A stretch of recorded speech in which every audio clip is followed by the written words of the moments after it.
قل هل يستوي الذين يعلمون والذين لا يعلمون؟ السلام علیکم ورحمۃ اللہ وبرکاتہ۔ الحمد للہ رب العالمین والصلاة والسلام علی اشرف الانبیاء والمرسلین نبینا محمد وعلی آلہ وصحبہ اجمعین ومن تبعہم بإحسان الی یوم الدین، اما بعد۔ آج توحید کا چھٹا سبق ہے۔ پچھلے سبق کے اندر ہم نے توحید ربوبیت کے تعلق سے پڑھا تھا اور یہ جاننے کی کوشش کی تھی کہ توحید ربوبیت کا ذکر اللہ رب العالمین نے قرآن مجید کے اندر کتنی کثرت کے ساتھ کیا ہے۔ ساتھ ہی یہ بھی بتلایا گیا تھا کہ توحید ربوبیت کا اقرار مکہ کے کفار و مشرکین کیا کرتے تھے، بلکہ ہر دور کے کافر و مشرک اس بات کو مانتے رہے ہیں، آج بھی اور شاید آنے والے قیامت تک لوگ اسی بات کا اقرار کرتے رہیں گے، چاہے وہ کسی بھی مذہب و ملت کے ماننے والے ہوں، کہ آسمان و زمین، سورج، چاند، ستارے، ان سب کا خالق و مالک اللہ رب العالمین ہی ہے۔ اور یہ بھی بتلایا گیا تھا کہ توحید ربوبیت کے اقرار کو اللہ تعالیٰ نے بطور حجت استعمال کیا ہے اس بات کے لیے کہ توحید الوہیت پر ایمان لایا جائے۔ اگر کوئی شخص توحید ربوبیت پر ایمان رکھتا ہے تو اس کے لیے ضروری ہے کہ وہ الوہیت کا بھی اقرار کرے۔ آج کا جو ہمارا چھٹا سبق ہے اس میں توحید الوہیت کے تعلق سے گفتگو ہوگی کہ توحید الوہیت کا مفہوم کیا ہے، توحید الوہیت کے دلائل کیا ہیں، اللہ تعالیٰ نے قرآن مجید کے اندر کتنی کثرت کے ساتھ آیات نازل فرمائی ہیں توحید الوہیت کے تعلق سے، اور ساتھ ہی ساتھ آخر میں جاننے کی کوشش کریں گے کہ عبادت کسے کہتے ہیں، اس کے شروط کیا ہیں اور اس کے ارکان کیا ہیں۔ توحید الوہیت یعنی توحید عبادت، الہ یا الہ اس کا مادہ ہے جس کے معنی ہوتے ہیں عبادت کرنا، اسی سے الہ ہے جو کہ اللہ رب العالمین کا نام ہے۔ اسی الہ پر لفظ الف لام تعریف کا داخل ہوا ہے معرفہ بنانے کے لیے، تو اللہ ہو گیا، اور اسی سے مشتق ہو کر کے الوہیت یعنی عبادت ہے۔ توحید الوہیت کا مفہوم یہ ہے کہ اللہ رب العالمین ہی کے لیے ہر قسم کی عبادت کو خاص کیا جائے، اس بات کا اقرار کیا جائے کہ اللہ کے علاوہ کوئی عبادت کے مستحق نہیں ہے، چاہے اس کی شان کتنی ہی بلند کیوں نہ ہو، چاہے وہ کتنا عظیم کیوں نہ ہو، اس کا مقام و مرتبہ چاہے جتنا اعلیٰ اور افضل کیوں نہ ہو، لیکن وہ عبادت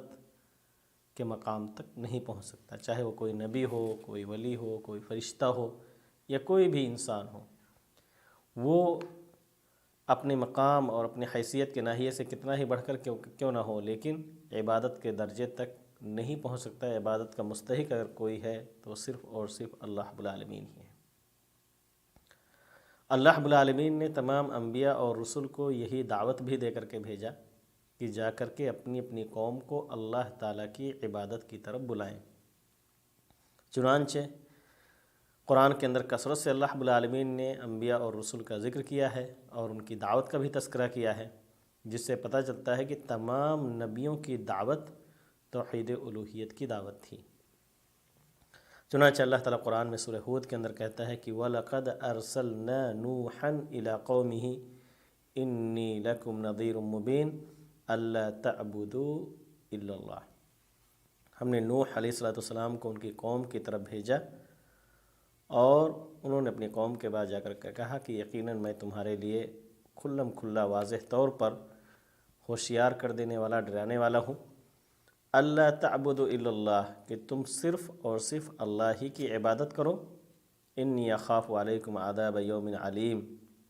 مجھے تم پر دردناک دن کے عذاب کا ڈر اور خوف ہے۔ یعنی اگر تم اللہ تعالیٰ کی عبادت نہ کر کے کسی اور کی عبادت تم نے کی تو مجھے ڈر ہے کہ اللہ تعالیٰ کا دردناک عذاب تمہیں لاحق ہو جائے۔ ایسی اللہ رب العالمین نے حود علیہ السلام کے تعلق سے خبر دیا ہے، یہ بھی سورہ حود کے اندر ہے، آیت نمبر 50۔ اللہ تعالیٰ کہتا ہے وَإِلَىٰ عَادٍ أَخَاهُمْ هُودًا قَالَ يَا قَوْمِ اعْبُدُوا اللَّهَ مَا لَكُم مِّنْ إِلَٰهٍ غَيْرُهُ إِنْ أَنْتُمْ إِلَّا مُفْتَرُونَ۔ اللہ تعالیٰ کہتا ہے کہ ہم نے قوم عاد کی طرف ان کے بھائی حود علیہ السلام کو بھیجا، انہوں نے کہا کہ اے میری قوم کے لوگو، اللہ ہی کی عبادت کرو، اس کے علاوہ تمہارا کوئی معبود نہیں۔ پھر اللہ تعالیٰ کہتا ہے ان انتم الا مفترون، تم تو صرف اور صرف اللہ تعالیٰ پر بہتان باندھ رہے ہو۔ ایسی اللہ تعالیٰ نے صالح علیہ السلام کے تعلق سے کہا کہ وَإِلَىٰ ثَمُودَ أَخَاهُمْ صَالِحًا قَالَ يَا قَوْمِ اعْبُدُوا اللَّهَ مَا لَكُم مِّنْ إِلَٰهٍ غَيْرُهُ، یہ بھی سورہ حود کی 61 نمبر آیت ہے۔ اللہ تعالیٰ کہتا ہے کہ ہم نے قوم سمود کی طرف ان کے بھائی صالح علیہ السلام کو بھیجا، انہوں نے کہا کہ اے میری قوم کے لوگوں تم اللہ کی عبادت کرو، اس کے علاوہ تمہارا کوئی حقیقی معبود نہیں۔ اللہ تعالیٰ شعیب علیہ السلام کے بارے میں خبر دیتے ہوئے کہتا ہے، یہ بھی سورہ حود کی 74 نمبر آیت ہے، وَإِلَىٰ مَدْيَنَ أَخَاهُمْ شُعَيْبًا قَالَ يَا قَوْمِ اعْبُدُوا اللَّهَ مَا لَكُم مِّنْ إِلَٰهٍ غَيْرُهُ، ہم نے مدین کی طرف ان کے بھائی شعیب علیہ السلام کو بھیجا، انہوں نے کہا اے میری قوم کے لوگوں، اللہ کی عبادت کرو، اللہ کے علاوہ تمہارا کوئی حقیقی معبود نہیں۔ ایسے ہی موسیٰ علیہ السلام نے جو بحث و مباحثہ کیا تھا فرعون کے ساتھ، اس کا بھی نقشہ اللہ تعالیٰ نے کھینچا ہے قرآن میں، سورۃ الشعراء میں آیت نمبر 23 اور 24 میں، قال فرعون وما رب العالمین قال رب السماوات والارض وما بینہما ان کنتم موقنین۔ فرعون نے کہا کہ یہ رب العالمین کیا ہے؟ کہا کہ رب السماوات والارض، آسمان و زمین کا وہ رب ہے اور جو ان کے مابین ہے اگر تم یقین رکھتے ہو۔ اسی طریقے سے اللہ رب العالمین نے ایک اور جگہ سورہ آل عمران میں بھی اسی چیز کو ذکر کیا ہے، موسیٰ علیہ السلام کے بارے میں خبر دیتے ہوئے فرمایا کہ انہوں نے بنو اسرائیل سے کہا اپنی قوم سے، ان اللہ ربی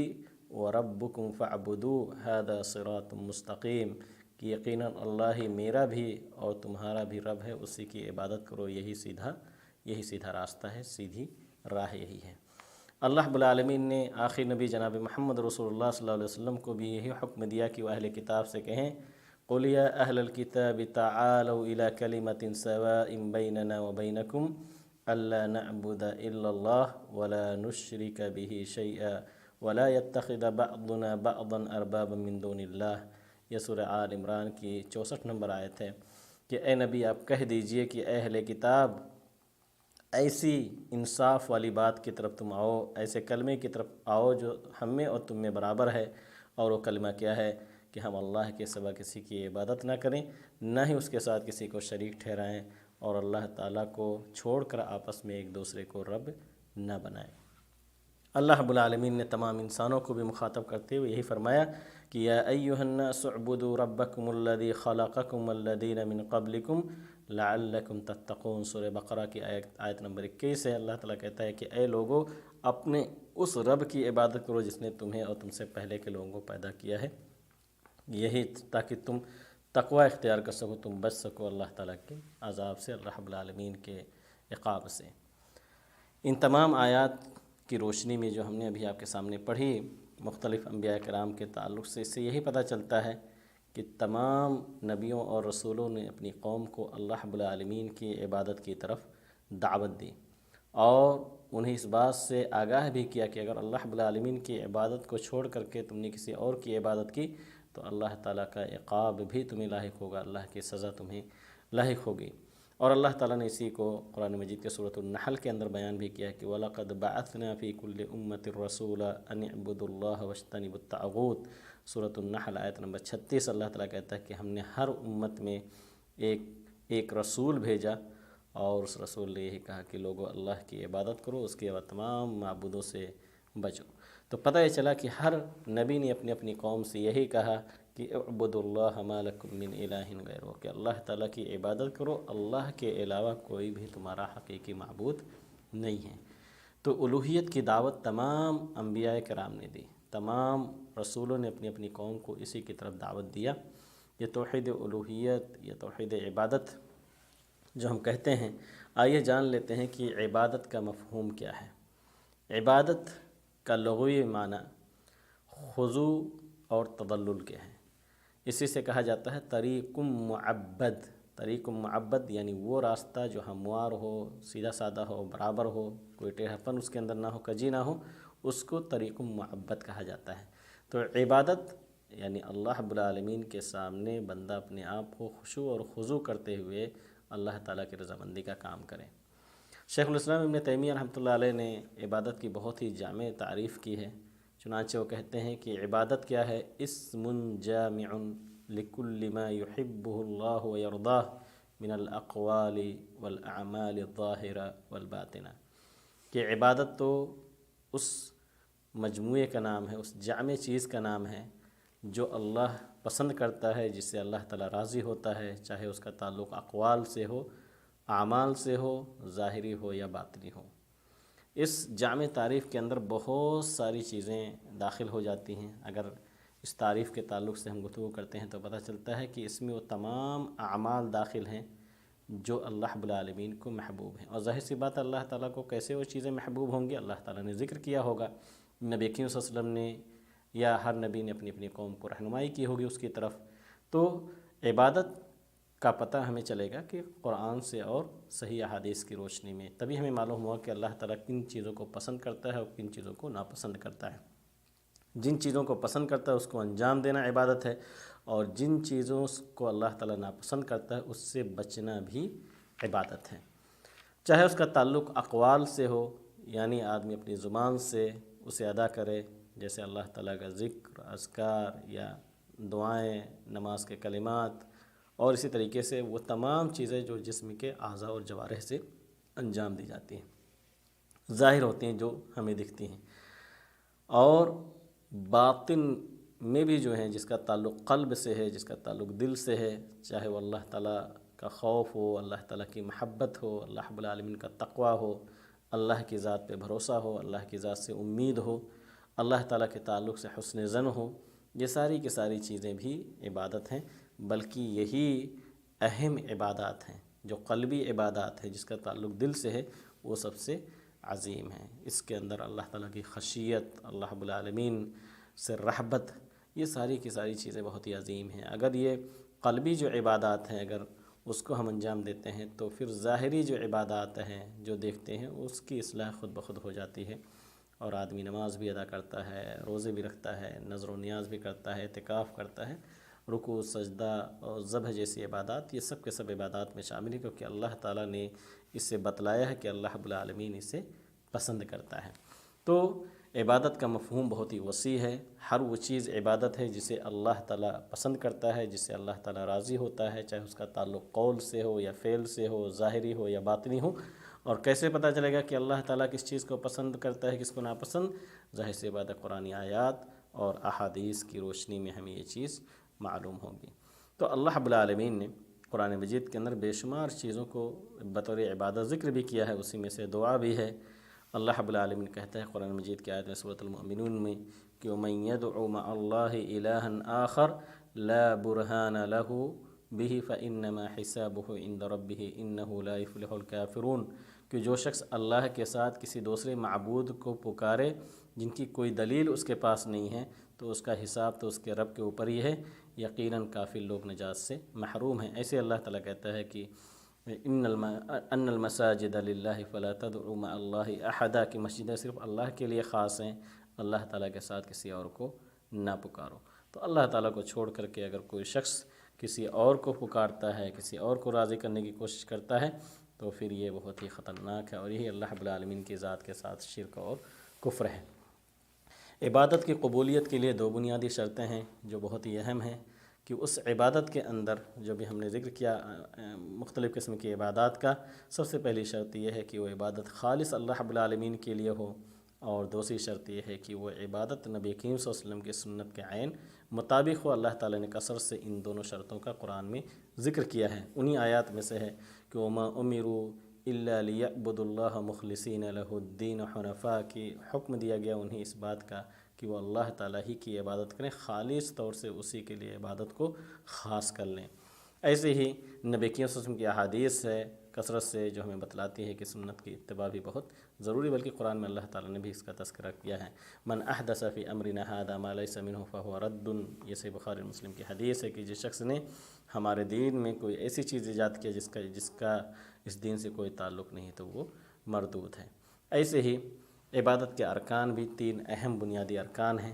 اگر یہ تینوں چیزیں اکٹھا ہو جاتی ہیں تو عبادت کہلاتی ہیں، اگر ان میں سے کوئی بھی ایک چیز مفقود ہو تو عبادت نہیں رہ جاتی۔ وہ 3 ارکان کیا ہیں عبادت کے؟ محبت، خوف اور رجا۔ محبت تو ظاہر سی بات ہے، اللہ رب العالمین نے قرآن میں اس کا بھی کثرت سے ذکر کیا، احادیث بے شمار ہیں اللہ اور اس کے رسول کی محبت کے تعلق سے، لیکن عبادت ہے تو عبادت میں ظاہر سی بات ہے محبت اللہ تعالیٰ کے لیے خاص ہونی چاہیے۔ اللہ تعالیٰ کہتے ہیں قل ان کنتم تحبون اللہ فاتبعونی یحببکم اللہ، کہ اے نبی آپ کہہ دیجئے اگر تمہیں اللہ تعالیٰ سے محبت ہے تو میری اتباع اور پیروی کرو، اللہ تعالیٰ تم سے محبت کرے گا۔ خوف کے تعلق سے بھی اللہ تعالیٰ قرآن میں کہا ہے، ایک جگہ کہتا ہے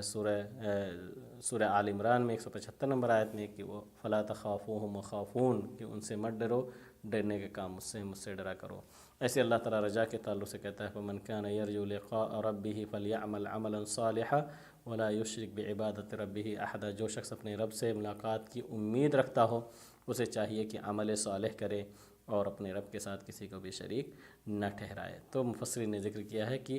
فلیعمل عملا صالحا سے اتباع سنت کی ترغیب اور دعوت مل رہی ہے، ولا یشرک بعبادۃ ربی احدا کے ذریعے سے اخلاص کا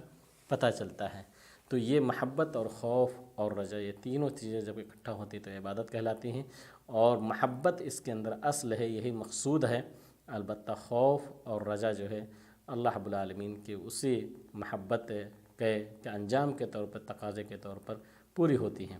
خوف بھی ایسے اس درجے تک ہونا چاہیے کہ اللہ رب العالمین کی ذات سے کوئی شخص مایوس نہ ہو، اور رجا جو ہو وہ اس حد تک ہونی چاہیے کہ آدمی کو غافل نہ کرے۔ تو بہت ضروری ہے کہ ان تینوں چیزیں بیلنس رہے، محبت بھی رہے اور ساتھ ساتھ خوف اور رجا بھی رہے، تاکہ اللہ رب العالمین کی عبادت بھی بندہ کر سکے اور اللہ تعالیٰ کی نافرمانی سے اجتناب بھی ہو سکے۔ اللہ تعالیٰ سے دعا کریں کہ اللہ رب العالمین ہم سب کو توحید و الوہیت کے معنی اور مفہوم کو سمجھنے، اور اللہ تعالیٰ کا ہم سب کو مطیع و فرما بردار بننے کی توفیق ملے۔ جب تک زندہ رکھے اللہ تعالیٰ ہمیں اپنی اطاعت اور عبادت کی توفیق دے، ہر طرح کے گناہوں سے محفوظ رکھے، اور اللہ تعالیٰ جنت الفردوس میں ہمیں اور آپ کو اکٹھا ہونے کی توفیق دے۔ السلام علیکم ورحمۃ اللہ وبرکاتہ۔ قل هل يستوي الذين يعلمون والذين لا يعلمون